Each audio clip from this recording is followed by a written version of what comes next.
asem kesiye a esi ewo eye efia kwanta regional hospital ya ewo western region ne a chese emu oduye papa sanso ye won asem esanso yesre esanso chese eye hu akasa na asem kesi ameken ene eye papa yewo esi oye jujuman eye drone news edunsini ye wodunsini ye omo titi ndru na we di onye dunsini otiti ndru omo ye rituals nisa na esansa yare ne ye keka ho anti ne no ne ye friend juju anti papa ye friend papa dogo or a popularly known jujuman ewo western region hono na asem kesi esi ewo hospital hono se papa no has is in coma right now adenya abayo na oye nurse ni na ne boyfriend on ne wo hono no ne boyfriend no ema ni broken heart ntine no hunti no efa abayo ni ti mu achese wo pefa ho yare ye kura nya asem ketwa ya abusuya aye de omo beye bia akola no anase abaya no ho ento no eno nti obi kire omo kwan so omo fa ne nko papa du go ho no na wo ya ade wo ne ma bi se hu eno na abusuya yi etie ye de abayo ko papa dogo ho na papa dogo try so hwe akola yi o hwe ni yie pa ye ni obeye bia sa akola no ho beto no ne techniques onimu ne tricks ne way a nim dia onimu nyina woni hyemu se obema bayo ehu ato na when ye keka se o twakola na so hwa bayo ya emu na padogo hwe se ne abayo etimi ba no wo su no otete all because of broken heart be ma odo nti say ne mobo asa na nipa bisa falling for that kind of such person is very simple nti e bia oba na oma ni nduro no ne kasa no ne bon komo na oma ne sire na enu na papa dogo nso ebe fall ma abaye chese ono nso aba bebu odo ama abaye nurse ni enu nti no wode to nanim se opeso ode netina no kan ye no nso na abaye anu nso ampupu ni ti se de bia na se ja word no hwe no na wasa ne yare nti no won pekra na eseso oye bibi ma papa ne mu se wate ase se ne be ya nkrofo se no dia wanhwe ya ne na yare ya se adane ama oba ne ama odobo won pe no ho ase nti wate ase nsa ti papa dogo dia won de onim se woni abayo ne wo ho wo ma no ato flowers ese ye chire mu anye se wo ma mpo de bia to flowers no dia koma abayo ese romantic jujuman romantic baba ese we do European for lifestyle bi eno na papa dogo elema nurse ni bayi wo kono akoto flowers no dia koma abayo de bia se ni abayo anu na ni bechi ono ni pemu ni susue mu a na wo ye ne yie ama abayo ne hu se mema nyina enye mema nyina na enye ne mum ye wa papa wo mu eno nti wono de opon on ni dibie ne djuma wo ye ni nyina wono so ye nipa wo batenka na ni nyina echi no wosanso eye bema obetimi ama bema oba eni aje we no nyina na no wo chira bayo ano senka oba no ani beji bio mo benya na ni je bio na eya wo ni adwendwen a wafem ni esu areho a wafem because of broken heart nti no anka we tuagu nechi anase uniru efi senia be ya obehu se mema pa enso obi ase eno na pa dogo try se obeye na fufi atuata anase ni ti anko yeye wono de ofo se na akoma mu kan sa abayo no so de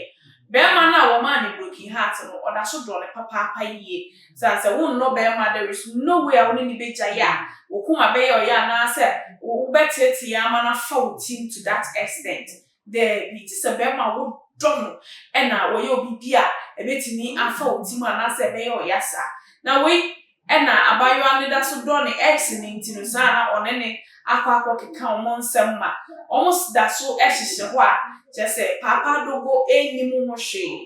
aye papa dogo enimu ho hwe kra enti dakro and water of flowers se wode kwa akoma abayo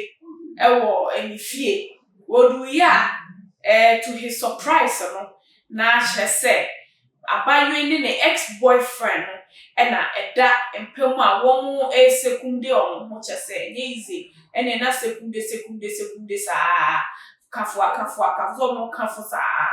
ɛna na styles akyɛsɛ wɔn gyae a na so ɔmo twempena de edi kan no wɔn anya ni nyinaa no saa da no mo yi saa style no papa dogo kodu hɔ wa wɔn hu sɛ bɛrima ebutu abayewa so bu ne pa ne sisi echi paa wɔse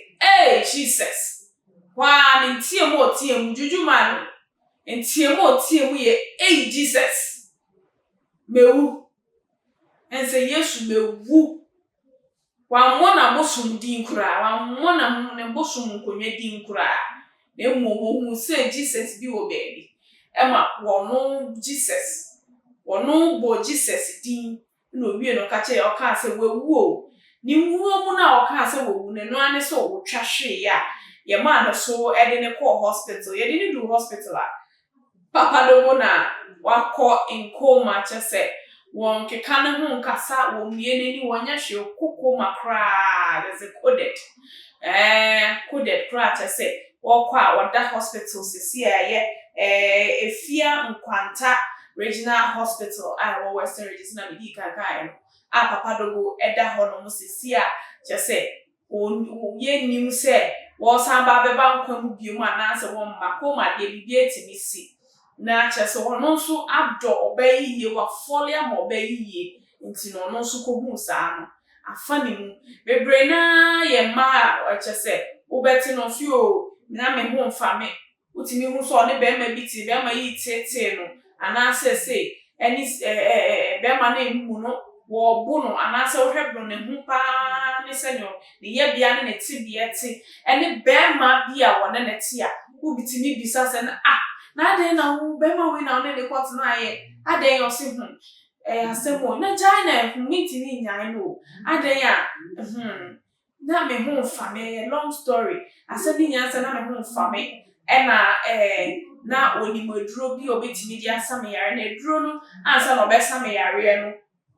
na esese osame yare wi a oware me anya sa ono amare me a yare ne besen ababio na me so me hwanya wa me wo mu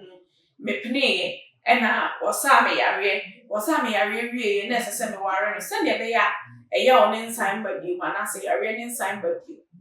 bebre a me anka sakra me ni obi a ya enne wonne abaye hu oba pa na ne kala kokko shape ni nwi a chese gu ne chi pa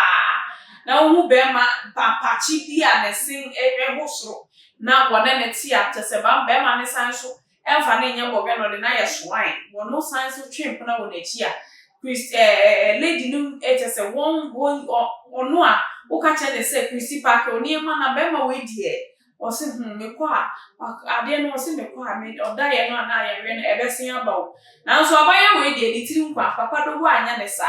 wode kuma pa ene do no enso echire no ohu de ekobaaye we ka ho eno ti na eye to de bia na dunsifo ni bi ehu oba na so mo pe na no mo de ehu we atwo ma adwin mu se yare a me besa ma on me so wi a etese me no da na se me ware me so one ware me a yare no ebesia ba ebe more than se na wo ti mu first no eno ena ye omudi ewura mba ni bi asuma omudi ware omo etena omo nchen ya chese enye enye ne kwan so no which is against their wish but omo pains bi omo accomodate no they have to accept it and then be with them but this man didn't do it that way he loved the girl the next girl truly he had a true love for her but at the end of the day the girl still went back to her ex-boyfriend and then broke this man's heart which has led him into coma right now at the hospital so Miss Remo Mariana muko na bibi yare na mo de akodusifo ho ne sei no muko na se ne etachiri no mo ne abusua eni kanka na mo hu ne mo beye afa ho se ne kwan so se mo to yaso a mo ato yaso se nye ne kwan so sa na mo betimi afi ho de akọ asọrifia se ye keka ye ka okromu na mkromu asisi asofo aba nyina nya papa asofo na so ye wo papa wo pa ya wo mo de wonsa eto so a wo ebe ye den ebe to papa ewo enyo mu nyina na ye fake enyo mu nyina na di intro enyo mu nyina na ma lotto numbers enyo mu nyina na di fake miracles papa wo ha wo mo say yare a wo mo consign ma with how fufra efi nyame ho no ho wo be hu me kura metimi a kire obi ai ntino ye besre emaya ne nso se oba be ma bi eyi na kumem so wo dowa na wunim se be ma no ne hote wunne ne tena ebeyi yama wa na se be ko yama wa yiwa kumem na wone ne ntena mpene so na echine bi ensan so nkonkɔ ne na beebi na emebu na kuma na se wo de ebu akuma na wo de ye wo ya wo bedwen ama na fa wutim na wabisa ho se nia meme ye de me a enye me anya me de na aka me ye ku me ho ana se me ya amanati afa mitim no eno na me so me de kwa akoye obi den na nipa no so ebe fele den na ebe tu nipa akro no den na nipa no ebe hu me afa sen na obi ti asem na obedwen e de afa me ho ensem we nyina ye ensem a esese to da na ye obi ade a ye dwen ho ekọ echi ansa na ye so ya na ye dwen sa anyama we nyina ho san say ye hwe ne ye pen ne ene ye de ye hwe de ye pe da achi bi edidi dada wo ho eye esi edidi preko aha na me beja mo esi media ene akosua pokua answer aka Queen apa osoa na subscribe to your YouTube channel no na jai comment comment section ho baye na follow ye wo Facebook, Instagram, Twitter ho hia me pa follow ye wo no fe and na jai comment na fe so share your videos ni bi na on sabeka dia na se wo subscribe ya video bi e betu bia no ubenya alert wo phone so ama wetimi a share wo other social media